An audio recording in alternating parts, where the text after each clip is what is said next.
मेरा नाम doctor Vinod Kumar Verma, Jamalpur college Jamalpur, department of commerce, Jamalpur college Jamalpur. आज मैं इकोनॉमिक्स सब्सिडियरी पार्ट 1 इससे संबंध में कुछ बात करता हूँ। टॉपिक है मार्शल ने जो अर्थशास्त्र की परिभाषा दी है उसकी क्या विशेषता, उसकी क्या आलोचना, इसके संबंध में कुछ चर्चा करें। प्राचीन अर्थशास्त्रियों की परिभाषाओं में अनेक दोष थे। जो प्रारंभ में जो अर्थशास्त्री ने परिभाषा अर्थशास्त्र के आरंभ दी उसमें कुछ त्रुटियां नजर आई, जिसके कारण उसकी तीक्ष्ण आवश्यक आलोचनाएं की जाने लगी। अत्यधिक धन की लालसा तथा शोषण की प्रवृत्ति लोगों को इतना अधिक प्रभावित करने लगा, जिसके कारण अर्थशास्त्र को नए ढंग से परिभाषित करना आवश्यक हो गया। लोगों को यह बताना आवश्यक हो गया कि धन साधन है, ना कि साधन। धन क्या है? साधन है, जिसके माध्यम से हम अपनी आवश्यकता की सारी पूर्ति करते हैं। उसको साधन माना गया, ना कि साध्य माना गया। इसी बीच सन 1880 में ईस्वी में मार्शल ने एक पुस्तक लिखी जिसका नाम उन्होंने दिया प्रिंसिपल्स ऑफ इकोनॉमिक्स, अर्थशास्त्र का सिद्धांत, जिसमें यह स्पष्ट किया गया कि धन मनुष्य के लिए, न कि मनुष्य धन के लिए, तथा मानव कल्याण में धन साधन का कम काम करता है। मार्शल द्वारा दी गई अर्थशास्त्र की परिभाषा अर्थशास्त्र मानव जीवन के साधारण व्यवसाय संबंधी क्रियाओं का अध्ययन करता है, जिसमें व्यक्तिगत तथा सामाजिक क्रियाओं के उस भाग का, सामाजिक क्रिया के उस भाग का अध्ययन करता है जो कल्याण के भौतिक साधनों की प्राप्ति तथा उपयोग से घनिष्ठतम संबंध रखता है। भौतिक साधन मतलब वह साधन जिसको हम देख सकते हैं, छू सकते हैं, जिसको छू के हम अनुभव कर सकते हैं। ये टेबल, कुर्सी, बेंच, ठीक है। उन्होंने कहा है economics is the study of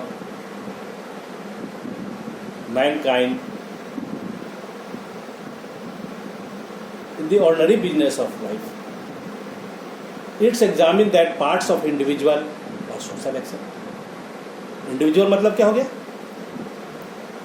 Economics is the study of mankind. विभिन्न प्रकार के समाज में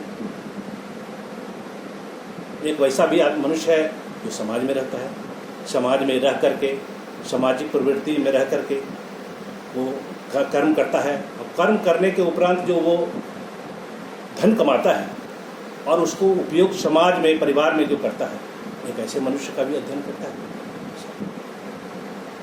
एक उस तरह का भी मनुष्य है जो असामाजिक है, जो पहाड़ पर रहने वाला साधु संत वगैरह है, उसको समाज से कोई मतलब नहीं, कोई लेना देना नहीं, वो अनसोशल है, उसको कोई मतलब समाज से नहीं।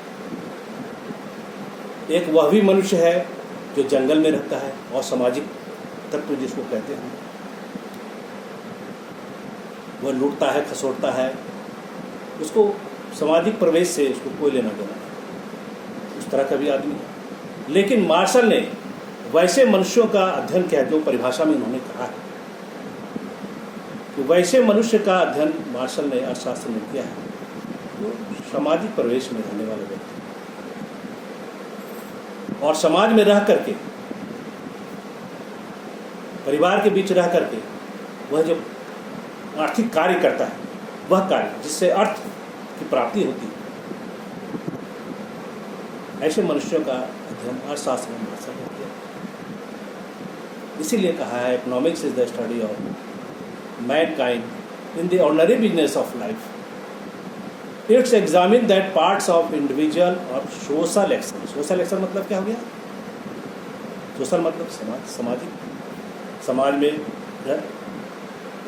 धन उपार्जन करना, काम करके धन का उपार्जन करना, अपने परिवार का भरण पोषण करना, सामाजिक कार्य करना, समाज में रहकर सामाजिक कार्य करना, सोशल एक्शन है ना।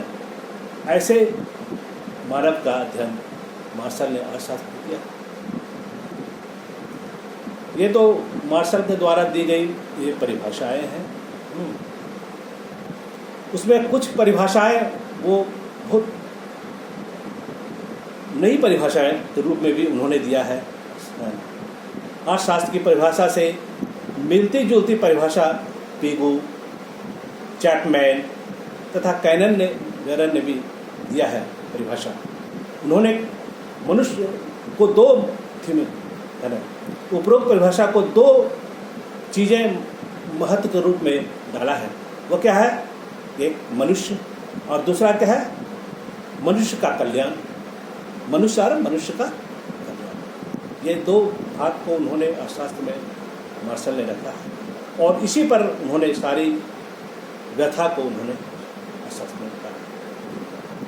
अब हम अर्थशास्त्र में मार्शल द्वारा दी गई परिभाषा का विश्लेषण के उपरांत जो विशेषताएं उन्होंने अर्थशास्त्र में दिया है उसका हमको चर्चा भी कर सकते हैं इस पर।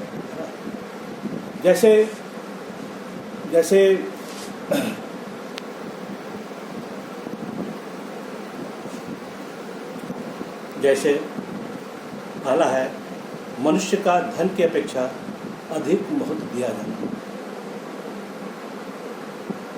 मनुष्य का धन की अपेक्षा अधिक महत्व दिया जाना। एडम स्मिथ जो मार्शल के पहले उन्होंने परिभाषा दिया है उसमें उन्होंने धन पर जोर दिया था, लेकिन मार्शल ने कहा है कि मनुष्य का धन की अपेक्षा अधिक महत्व है। प्रोफेसर मार्शल ने अपनी परिभाषा के अंतर्गत मनुष्य को प्रथम स्थान दिया तथा धन को गौण रख दिया। धन को गौण रखा। वास्तव में धन मनुष्य के लिए, धन क्या है? मनुष्य के लिए, न कि मनुष्य धन के लिए। अगर मनुष्य है तभी धन का भी महत्व है। लेकिन यह भी बात सही है कि धन का भी महत्व है, क्योंकि धन से ही मनुष्य का अपना एक अस्तित्व है। लेकिन उस धन को पहचानने वाला, जानने वाला मानव, अगर हम जानते हैं कि वह बहुमूल्य वस्तु है तभी उसका वैल्यू भी बढ़ता है, उसका इम्पोर्टेंस बढ़ता है। इसलिए धन से पहले मनुष्य को उन्होंने महत्व दिया शास्त्र में। उसके बाद नेक्स्ट है मानव जीवन के साधारण व्यवसाय। साधारण व्यवसाय मतलब क्या हो गया? जो समाज में रहने वाला व्यक्ति हो, सिंपल व्यक्ति हो, समाज में रह के अपना कर्म करता हो, वैसा कर्म जिसके बदले में उसे अर्थ की प्राप्ति होती हो, उसके बदले उसे पैसे मिलते हो, वैसा कर्म करता हो और काम करने के उपरांत वह समाज का सेवा, परिवार का सेवा करता हो, ऐसे मनुष्य का अध्ययन अर्थशास्त्र में मार्शल ने किया है। प्रोफेसर मार्शल के अनुसार जीवन में साधारण व्यवसाय का आशय उन क्रियाओं या प्रयत्नों से है जिसके द्वारा एक साधारण व्यक्ति अपना जीवन यापन करता है। इसके अंतर्गत वे सभी क्रियाएं आती हैं जिसका संबंध धन कमाने एवं उसका प्रयोग करने से होता है। इसका संबंध क्या है? धन पर। काम जो हम कर रहे हैं उसके बदले हमको धन प्राप्त हो। और जब ये दोनों समन्वय है, दोनों में काम करना और धन का उपार्जन करना, ऐसे काम, ऐसे व्यक्ति का अध्ययन अर्थशास्त्र में मार्शल ने किया। नेक्स्ट, आर्थिक क्रियाओं का अध्ययन। आर्थिक क्रिया हम किसे कहते हैं? वैसा क्रिया जो काम करने के उपरांत बाद हमें धन की प्राप्ति होती हो, जिसके बदले हमें उसका रिम्यूनरेशन प्राप्त होता हो, इसको हम क्या कहेंगे? आर्थिक क्रिया कहते हैं। जैसे एक डॉक्टर हॉस्पिटल में मरीज को देखता है, उसके बदले उसे पैसे मिलते हैं, उस काम के बदले उसे अर्थ की प्राप्ति होती है। एक शिक्षक कॉलेज में अध्यापन करता है, उसके बदले उसे पैसे मिलते हैं। एक नर्स हॉस्पिटल में अपनी सेवा देता है, उसके बदले उसे पैसे मिलते हैं।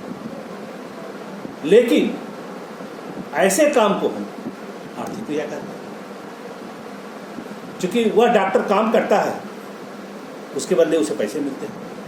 एक शिक्षक कार्य करता है, उसके बदले उसे पैसे मिलते हैं। एक नर्स कार्य करता है, उसके बदले उसे पैसे मिलते हैं। ऐसे कार्य को हम आर्थिक क्रिया कहते हैं। गैर आर्थिक क्रिया क्या हुआ? वैसा कार्य, वह कार्य जो काम करने के बाद भी धन की प्राप्ति नहीं होती। जैसे एक डॉक्टर हॉस्पिटल में मरीज को देखता है, उसके बदले उसे पैसे मिलते हैं। लेकिन वही डॉक्टर अगर घर में अपने बच्चे का ट्रीटमेंट करता है, देखता है, उसके बदले उसे पैसे नहीं मिलते। काम सेम है, दोनों बराबर काम है, पर एक काम के बदले पैसे मिलते हैं, दूसरे काम के बदले पैसे नहीं मिलते हैं। लेकिन तो वह काम, पहला काम आर्थिक क्रिया हुआ और दूसरा काम क्या हो गया? गैर आर्थिक क्रिया। क्योंकि इस काम के बदले उसे पैसे नहीं मिलते हैं, तो मिलते क्या है? एक सेटिस्फैक्शन मिलते हैं, मिलता जरूर है, उसके बदले उसे पैसे मिलते हैं, लेकिन यह काम के बदले उसे आत्मसंतुष्टि मिलती है, उसे सेटिस्फैक्शन मिलता है, लेकिन अर्थ की प्राप्ति उसे नहीं मिलती। ऐसे कार्य को हम गैर आर्थिक कार्य। ठीक। उसके बाद भौतिक कार्य आता है, भौतिक साधन। भौतिक साधन क्या हो गया? अर्थशास्त्र में मार्शल ने भौतिक साधन का ही अध्ययन किया है। तो भौतिक साधन क्या है? भौतिक साधन ऐसे साधन को कहते हैं जिसे हम स्पर्श कर सकते हैं, छू सकते हैं। जिस चीज़ को भी हम छू सकते हैं उसको हम भौतिक साधन कहते हैं। और उसी साधन का अध्ययन अर्थशास्त्र में मार्शल ने किया है। जैसे टेबल, कुर्सी, घड़ी, कलम, पुस्तक वगैरह वगैरह। ऐसे साधन जिसको हम छू सकते हैं, जिसको हम स्पर्श कर सकते हैं, जिसको हम देख सकते हैं, उसको हम भौतिक साधन कहते हैं। और भौतिक साधन हम उसे कहते हैं जिसको हम छू नहीं सकते हैं, स्पर्श नहीं कर सकते हैं, उसको हम भौतिक साधन कहेंगे। और वह साधन कौन सा साधन है? हम वैसे साधन को अभौतिक साधन कहते हैं जिसको हम छू नहीं सकते, देख नहीं सकते। जैसे सेवा भाव, जैसे कल्याण का काम, जैसे धार्मिक पूजा वगैरह वगैरह, है ना। ऐसा कार्य जिसको हम, एक डॉक्टर सेवा देता है, सेवा को किसी ने देखा है? हम धर्म का पूजा, एक भगवान का पूजा करते हैं, समाज का सेवा करते हैं, सेवा को किसी ने देखा है? तो वैसा साधन जिसको हम देख नहीं सकते हैं, छू नहीं सकते हैं, सिर्फ अनुभव कर सकते हैं, ऐसे साधन को हम अभौतिक साधन कहते हैं। लेकिन अर्थशास्त्र में मार्शल ने भौतिक साधन का ही अध्ययन किया है ना।